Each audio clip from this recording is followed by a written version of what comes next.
A paz do Senhor a todos. Estamos retornando para darmos continuidade à leitura da Bíblia em ordem cronológica. E hoje, no 317º dia, lendo esta linda história que Deus escreveu para nós, trago para a leitura o livro de Atos, capítulos 12, 13 e 14. A inspiração do dia. Resumo do crescimento da igreja. Primeira viagem missionária de Paulo.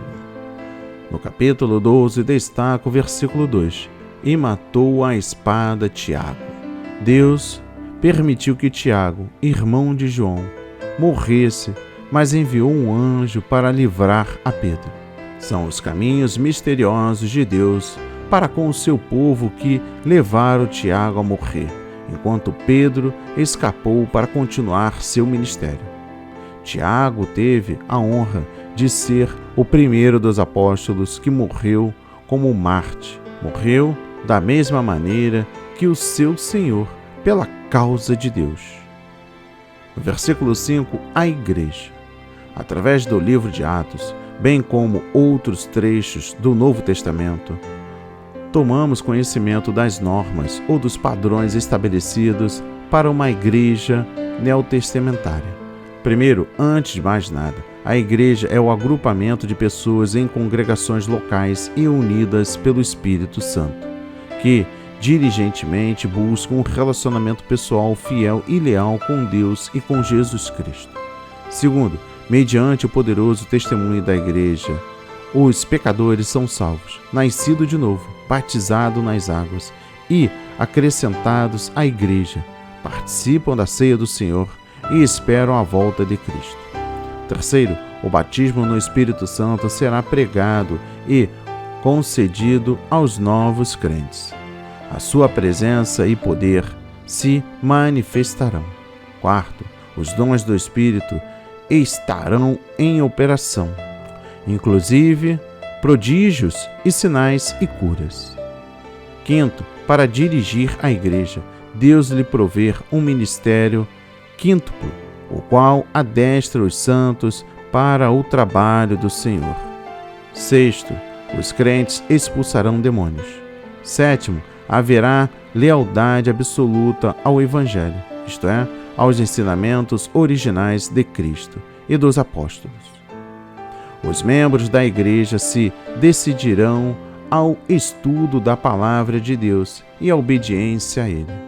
Oitavo, no primeiro dia da semana, a congregação local se reunirá para adoração e a mútua edificação através da palavra de Deus escrita nas manifestações do Espírito.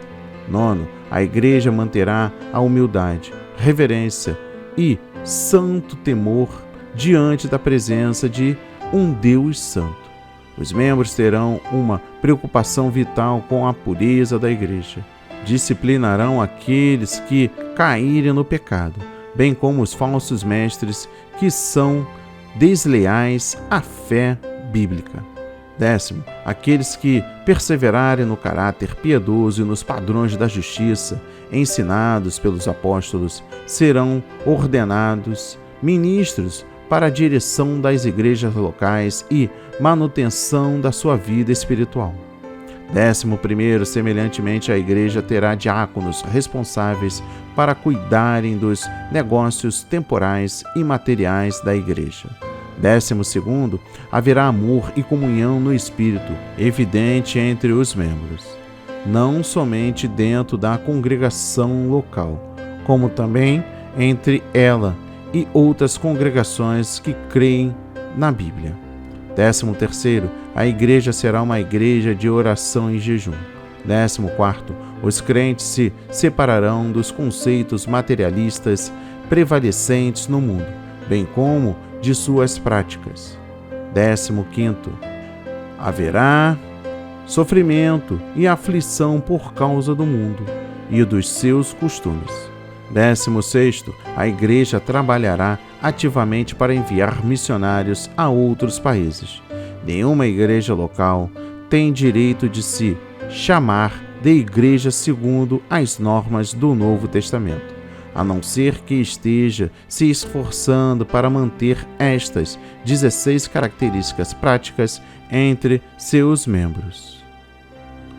Ainda no versículo 5, continua oração.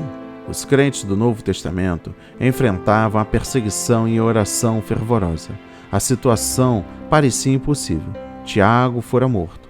Herodes mantinha Pedro na prisão, vigiado por 16 soldados. Todavia, a igreja primitiva tinha a convicção de que a oração feita por um justo pode muito em seus efeitos. E oraram de um modo intenso e contínuo a respeito da situação de Pedro. A oração deles não demorou a ser atendida. As igrejas do Novo Testamento frequentemente se dedicavam à oração coletiva e prolongada. A intenção de Deus é que seu povo se reúna para a oração definida e perseverante. Note as palavras de Jesus: a minha casa será chamada casa de oração.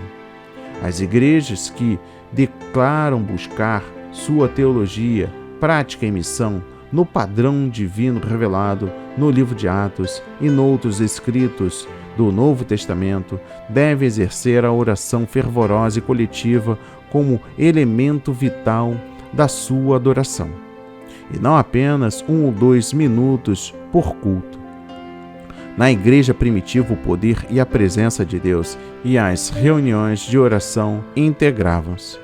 Nenhum volume de pregação, ensino, cânticos, música, animação, movimento e entusiasmo manifestará o poder e a presença genuínos do Espírito Santo, sem a oração neotestamentária, mediante a qual os crentes perseveravam uninamente em oração e súplica. No versículo 7 destaca o anjo. Os anjos são espíritos ministradores enviados para servir a favor daqueles que hão de herdar a salvação. No capítulo 13 destaca o versículo 2. Servindo e jejuando. O cristão cheio do Espírito é muito sensível ao que o Espírito Santo comunica durante a oração e o jejum. Aqui, a comunicação da parte do Espírito Santo provavelmente foi uma palavra profética. Ainda no versículo 2 destaco: para a obra a que os tenho chamado. Paulo e Barnabé foram chamados à obra missionária, enviados pela igreja de Antioquia. As características dessa obra são descritas em Atos capítulo 9, versículo 15 e Atos capítulo 13, versículo 5. Primeiro, Paulo e Barnabé foram chamados para pregar o Evangelho e conduzir homens e mulheres à salvação em Cristo. As Escrituras não indicam em lugar nenhum que os missionários do Novo Testamento foram enviados aos campos para realizarem trabalhos sociais ou políticos, isto é, propagar o Evangelho e fundar igrejas mediante o exercício de todos os tipos de atividades sociais ou políticas para o bem da população do Império Romano. O alvo dos missionários era conduzir pessoas a Cristo, livrá-las do poder de Satanás, levá-las a receber o Espírito Santo e organizá-las em igrejas. Nesses novos cristãos, o Espírito Santo veio habitar e manifestar-se através do amor. Ele deu dons espirituais e transformou esses fiéis de tal maneira que suas vidas glorificavam ao Senhor. Segundo, os missionários do Evangelho de hoje devem ter a mesma atitude prioritária: ser ministros e testemunhas do Evangelho, que levam outros a Cristo, livrando-os do domínio de Satanás, fazendo-os discípulos, motivando-os a receber o Espírito Santo e os seus dons, e ensinando-os a observar tudo quanto Cristo ordenou. Isso deve ser acompanhado de sinais e prodígios, curas de enfermos e libertação dos oprimidos pelos demônios. Esta tarefa suprema de pregar o Evangelho, no entanto, deve também incluir atos pessoais de amor, de misericórdia e de bondade para com os necessitados. Deste modo, todos que são chamados a dar testemunho do Evangelho servirão na causa divina segundo o modelo de Jesus. No versículo 3 destaco: os despediram. Com estas palavras, começa o grande movimento missionário da Igreja, até aos confins da terra. Os princípios missionários vistos nos capítulos 13 são um modelo para todas as igrejas que enviam missionários. Primeiro, a atividade missionária é originada pelo Espírito Santo, através de líderes espirituais que estão profundamente dedicados ao Senhor e ao seu reino, buscando-o com oração e jejum. Segundo, a igreja deve estar atenta ao ministério e atividade profético do Espírito Santo e à sua orientação. Terceiro, os missionários que são enviados devem fazê-lo segundo a chamada e a vontade específica do Espírito Santo. Quarto, mediante a oração e jejum, a igreja, buscando constantemente estar em harmonia com a vontade do Espírito Santo, confirma a chamada divina de determinadas pessoas à obra missionária. O propósito é que a igreja envie somente aqueles que forem da vontade do Espírito Santo.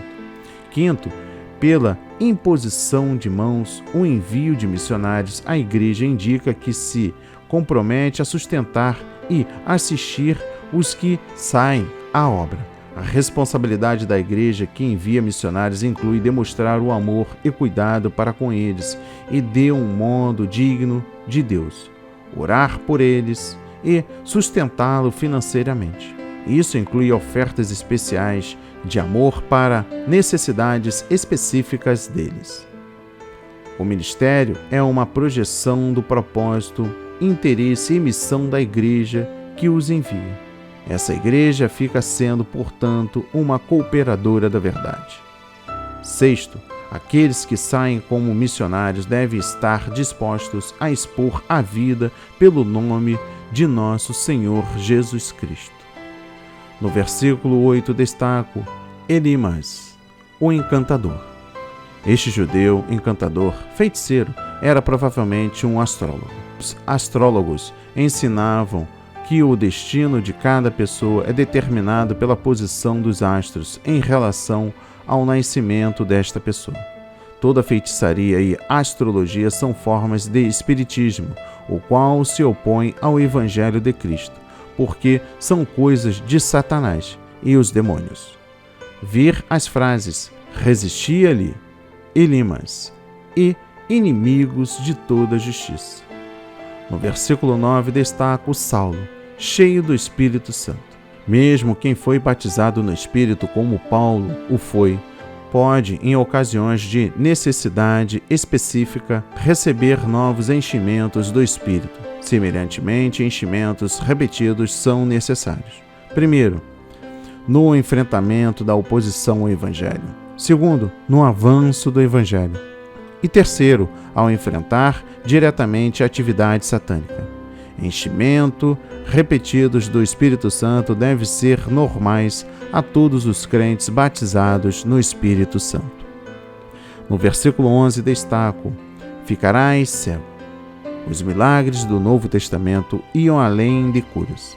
Alguns, como no caso da ira de Deus contra Elimas, envolveram juízo contra os ímpios. O caso de Ananias e Zafira é um exemplo de julgamento sob a forma de milagre, revelando a ira divina contra o pecado dentro da igreja. No versículo 31, destaco suas testemunhas para com o povo. Testemunha, do grego Marius, é alguém que testifica por atos ou palavras da verdade. Testemunhas cristãs são as que confirmam e atestam a obra salvífica de Jesus Cristo através das suas palavras, ações e vida, e, se necessário, através da sua própria morte. Ser testemunha envolve 7 princípios. Primeiro, dar testemunha de Cristo é obrigação de todos os crentes. Segundo, a testemunha cristã deve ser uma mentalidade missionária, visando alcançar todas as nações e levar a salvação divina até os confins da terra. Terceiro, a testemunha cristã fala principalmente a respeito da vida de Cristo, sua morte, ressurreição, poder salvífico e da promessa do Espírito Santo. Quarto, a testemunha cristã precisa produzir convicção quanto ao pecado, à justiça e ao juízo. Mediante tal testemunho, as pessoas são levadas à fé salvífica. Quinto, a testemunha cristã sofrerá às vezes. A palavra Marte deriva da palavra grega que significa testemunha. Ser discípulo do Senhor subentende compromisso, custe ele o que custar ao discípulo. Sexto, o testemunho cristão deve ser paralelo a uma separação do mundo, a uma vida de justiça e a uma confiança total no Espírito Santo, que resulta na sua manifestação com poder. Sétimo, o testemunho cristão deve ser profético, revestido de poder e inspirado pelo Espírito. No versículo 48 destaco, ordenados para a vida eterna. Alguns entendem que este versículo ensina a predestinação arbitrária. Entretanto, nem o contexto, nem a palavra produzida, ordenados, do grego tetamignon, do verbo tasso, justifica essa interpretação. Primeiro, o versículo 46 enfatiza explicitamente a responsabilidade humana na aceitação ou rejeição da vida eterna. A melhor interpretação, tetagnemoi, portanto, estavam dispostos e creram todos quanto estavam dispostos para a vida eterna. Esta interpretação concorda totalmente com as afirmações em 1 Timóteo capítulo 2, versículo 4, Tito capítulo 2, versículo 11, 2 de Pedro capítulo 3, versículo 9. Segundo, além disso, segundo Romanos capítulo 11, versículos 20 a 22, ninguém é incondicionalmente destinado à vida eterna. No versículo 52 destaco, estavam cheios do Espírito Santo. O verbo grego traduzido cheios está no pretérito perfeito, incluindo ação contínua num tempo passado. Os discípulos recebiam continuamente, dia após dia, a plenitude e o revestimento do poder do Espírito Santo. A plenitude do Espírito não é meramente uma experiência inicial que ocorre em uma só vez, mas sim em uma vida de repetidos enchimentos para as necessidades e tarefas da parte de Deus.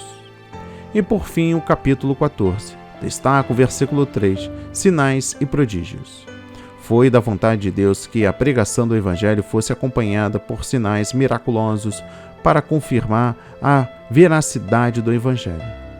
Dessa maneira, o Senhor cooperava com o seu povo e dava testemunho da veracidade da mensagem do Evangelho.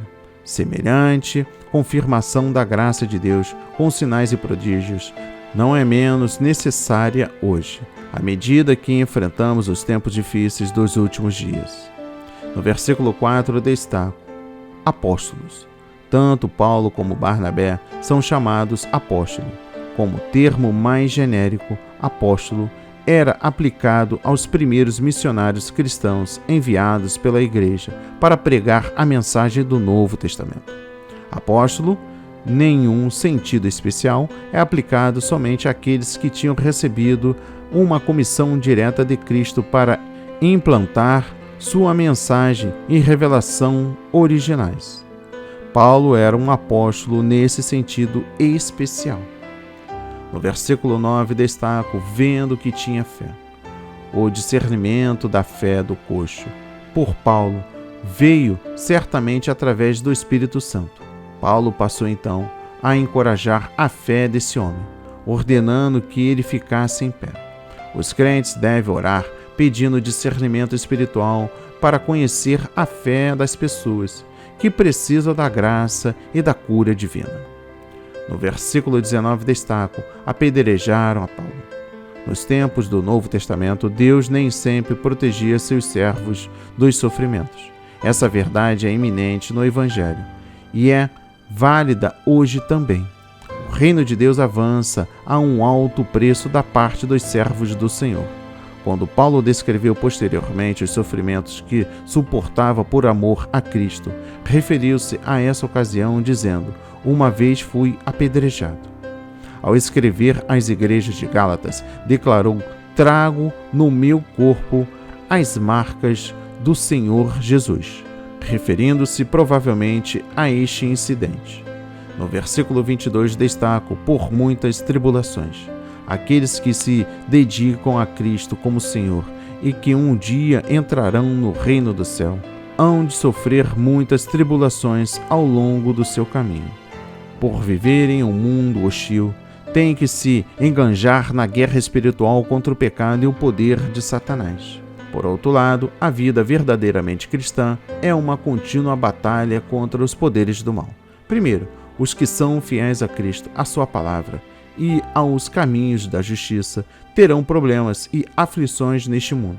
Somente o crente morno ou de meio termo viverá em paz com este mundo. Segundo, o presente mundo ímpio, bem como os falsos crentes, continuarão como adversários do Evangelho de Cristo até o Senhor derrubar o sistema maligno deste mundo na sua vinda.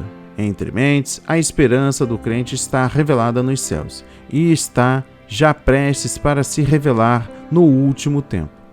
Sua esperança não consiste nesta vida nem neste mundo, mas no aparecimento do seu Salvador para levá-los para si. Por fim, o versículo 23. Havendo-lhes eleitos anciãos. A congregação de anciãos ou presbíteros, aqui ministros ou pastores, foi feita não somente pela busca da vontade do Espírito mediante a oração e jejum, como também através de um exame do caráter, dos dons espirituais, da reputação e da vida irrepreensível dos candidatos ao dito cargo. Se fossem achados irrepreensíveis, seriam consagrados. Que a palavra de hoje toque o seu coração, transforme a sua vida para a honra e a glória do Senhor. Leia a Bíblia diariamente, pois este é o verdadeiro canal que se aprende, conhece a verdade e ouve a voz de Deus. Amém e graças a Deus.